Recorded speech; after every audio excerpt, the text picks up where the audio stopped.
Hi ನಮಸ್ತೆ ಎಲ್ಲ ಹೇಗಿದ್ದೀರಾ? ಎಲ್ಲರೂ ಚೆನ್ನಾಗಿದ್ದೀರಾ ಅಂದ್ಕೊಳ್ತೀನಿ. Welcome back to my channel.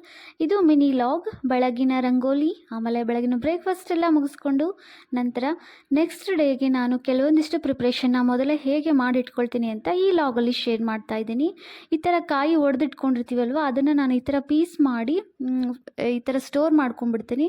ಅಂದರೆ ನೆಕ್ಸ್ಟ್ ಡೇಗೆ ನಮಗೆ ಏನಾದರೂ ಕಾಯಿ ಹಾಲು ತಕ್ಕೋಬೇಕಿತ್ತಂದರೆ ಮತ್ತು ಅಡುಗೆಗೆ ಕೊಬ್ಬರಿ ಚಟ್ನಿ ಏನೋ ಮಾಡ್ಕೊಳ್ಳುವಾಗ ನಮಗೆ ತುಂಬ ಹೆಲ್ಪ್ ಆಗುತ್ತೆ. ಸೊ ಹಾಗಾಗಿ ಅದರ ನಂತರ ಜ್ಯೂಸ್ ಮಾಡೋದಕ್ಕೆ ಅಂತ ಕ್ಯಾರೆಟ್ನ ನಾನು ಈ ಥರ ಸಿಪ್ಪೆನ ಎಲ್ಲ ತೆಗೆದು ರೆಡಿ ಮಾಡಿ ಇಟ್ಕೊಳ್ತಾ ಇದ್ದೀನಿ. ಜೊತೆಗೆ ಬೀಟ್ರೂಟ್ನು ಕೂಡ ನಾನು ಸಿಪ್ಪೆ ತೆಗೆದು ಬೆಳಗ್ಗೆ ಜ್ಯೂಸ್ ಮಾಡುವಾಗ ಎಷ್ಟು ಹೆಲ್ಪ್ ಆಗುತ್ತೆ ಅಂದರೆ ಈ ಥರ ಮಾಡಿ ಇಟ್ಕೊಳ್ಳೋದ್ರಿಂದ ತುಂಬಾ ಹೆಲ್ಪ್ ಆಗುತ್ತೆ, ಸಮಯ ಸೇವ್ ಆಗುತ್ತೆ. ಹಾಗಾಗಿ ಈ ಥರ ಎಲ್ಲ ಮಧ್ಯಾಹ್ನ ಸಮಯದಲ್ಲಿ ಒಂದಿಷ್ಟು ಸಮಯನ ಇದಕ್ಕಂತ ಎತ್ತಿಟ್ಕೊಂಡು ಈ ಥರ ಪ್ರಿಪೇರ್ ಮಾಡಿ ಎತ್ತಿಟ್ಕೊಳ್ತೀನಿ. ಏನೇ ವೆಜಿಟೇಬಲ್ಸ್ ಇದ್ದರೆ, ಸೊಪ್ಪುಗಳಿದ್ದರೂ ಕೂಡ ನಾಳೆಗೆ ನನಗೆ ಬೇಕಿದ್ದರೆ ನಾನು ಇವತ್ತೇ ಎಲ್ಲವನ್ನು ರೆಡಿ ಮಾಡ್ಕೊಳ್ತೀನಿ. ಹಾಗಾಗಿ ಸಮಯ ಎಷ್ಟೊಂದು ಸೇವ್ ಆಗುತ್ತೆ. ನೀವೂ ಇದೇ ಥರ ಟ್ರೈ ಮಾಡಿ. ಎಷ್ಟು ಸಮಾಧಾನ ಆಗುತ್ತೆ. ಜಾಸ್ತಿ ಹೊತ್ತು ನಾವು ನಿಂತ್ಕೊಂಡು ಅಡುಗೆ ಮಾಡಬೇಕಾಗಿ ಬರಲ್ಲ. ಅದರ ನಂತರ ಈ ಲಕ್ಕಿ ಬಂಬು ಪ್ಲ್ಯಾಂಟ್ನ ಯಾವ ಥರ ಮನೆಯಲ್ಲಿ ಕೇರ್ ಮಾಡೋದು ಅಂದ್ಬಿಟ್ಟು ಈ ಲಾಗಲ್ಲಿ ಶೇರ್ ಮಾಡ್ತಾ ಇದ್ದೀನಿ. ಎವ್ರಿ 15 ಡೇಸ್ಗೆ ಒಂದ್ಸರಿ ನಾವು ಈ ಥರ ಪ್ಲ್ಯಾಂಟ್ನ ಇರುತ್ತಲ್ವ ತೆಗೆದುಬಿಟ್ಟು ಅದ್ರ ಮೇಲೆ ನೀರು ಹಾಕಿ ನಂತರ ಪಾಟ್ ಬರುತ್ತಲ್ವ ಅದನ್ನ ಕಂಪ್ಲೀಟ್ ಕ್ಲೀನ್ ಮಾಡಬೇಕು. ಬರೀ ನಾರ್ಮಲ್ ವಾಟರಿಂದನೇ ಕ್ಲೀನ್ ಮಾಡ್ಕೋಬೇಕಾಗುತ್ತೆ.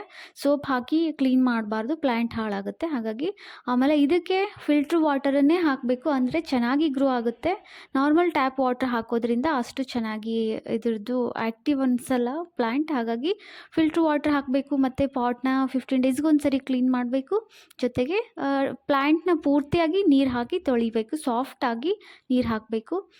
ನೆಕ್ಸ್ಟ್ ಡೇಗೆ ನಾನು ಅದೆಲ್ಲ ವೆಜಿಟೇಬಲ್ ರೆಡಿ ಮಾಡ್ಕೊಂಡಿದ್ದಲ್ವ, ಕ್ಯಾರೆಟ್, ಬೀಟ್ರೂಟ್, ಅದರಿಂದ ಮಿಕ್ಸ್ ಮಾಡಿ ಜ್ಯೂಸ್ ಮಾಡ್ತಾಯಿದ್ದೀನಿ, ABC ಜ್ಯೂಸ್. ಜೊತೆಗೆ ಅದಕ್ಕೆ ಒಂದು ಲೆಮನ್ ಸೇರಿಸ್ಕೊಳ್ತಾ ಇದ್ದೀನಿ. ತುಂಬ ಅಂದರೆ ತುಂಬ ಟೇಸ್ಟಿ ಆಗುತ್ತೆ ಈ ಜ್ಯೂಸ್. ನೀವು ಇನ್ನೂ ಟ್ರೈ ಮಾಡಿಲ್ಲ ಅಂದರೆ ಟ್ರೈ ಮಾಡಿ. ನಂತರ ಬ್ರೋಕೊಲೀಸ್ ಇತ್ತು, ಅದನ್ನು ಕೂಡ ನಾನು ಪೀಸ್ ಮಾಡಿ ಈ ಥರ ಎಲ್ಲ ಎತ್ತಿಟ್ಕೊಳ್ತೀನಿ. ಜೊತೆಗೆ ಬ್ರೋಕೊಲಿ ಸಲಾಡ್ ಮಾಡೋದಕ್ಕೆ ಇಲ್ಲಿ ಪ್ರಿಪೇರ್ ಮಾಡ್ಕೊಳ್ತಾ ಇದ್ದೆ.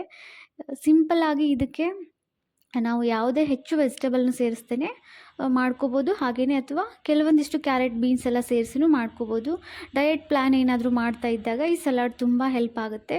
ಒಂದಿಷ್ಟು ತಿಳಿ ಅನ್ನ ಸಾರು ಜೊತೆಗೆ ಈ ಕರಿಯನ್ನು ತಿನ್ನೋದ್ರಿಂದ ಟೇಸ್ಟ್ನು ಚೆನ್ನಾಗಿರುತ್ತೆ ಮತ್ತು ಶಕ್ತಿನೂ ಬರುತ್ತೆ, ಹೊಟ್ಟೆನೂ ತುಂಬುತ್ತೆ, ವೆಯ್ಟ್ ಲಾಸ್ಗೆ ಹೆಲ್ಪ್ ಮಾಡುತ್ತೆ. ಇದಾಗಿತ್ತು ನಮ್ಮ ಇವತ್ತಿನ ಶಾರ್ಟ್ ಲಾಗ್. ಈ ವಿಡಿಯೋ ಇಷ್ಟ ಆಗಿದರೆ ಪ್ಲೀಸ್ ಲೈಕ್ ಮಾಡಿ, ಶೇರ್ ಮಾಡಿ, ಕಮೆಂಟ್ ಮಾಡಿ.